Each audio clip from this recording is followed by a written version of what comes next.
सुई में हमर डोरा गे। घर से ले ले, घर से ले ले अइहे बोरा देबो बिछा के तोरा रे।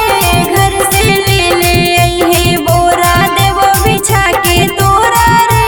घर से ले ले अइहे बोरा।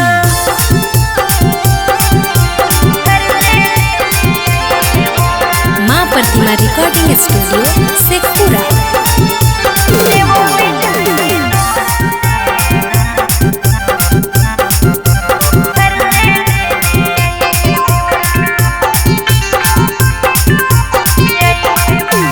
तोरे पर हमर लागल हो आस गे, आके जल्दी बुझा दे पियास गे। हेरे थोड़ा सा छौड़ा करे सबर रे, पापा हो जागल भैया हो घर रे। दोनों मिलके मजा उठेबै छौड़ी थोड़ा थोड़ा गे। दोनों मिलके मजा उठेबै छौड़ी थोड़ा थोड़ा गे।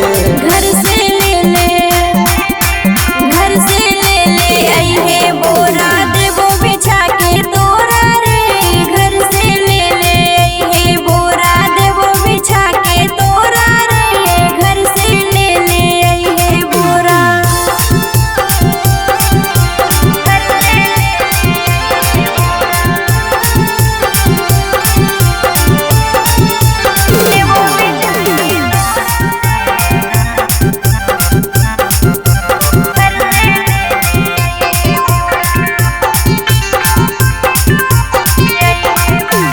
आइयो अकेले ना केकरो बताइयो, चुपचाप छौरी गे हरा पर आइयो।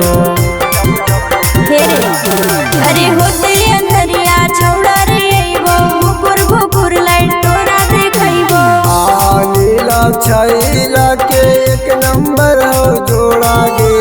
आ नीला छैला के एक नंबर हो जोड़ा गे।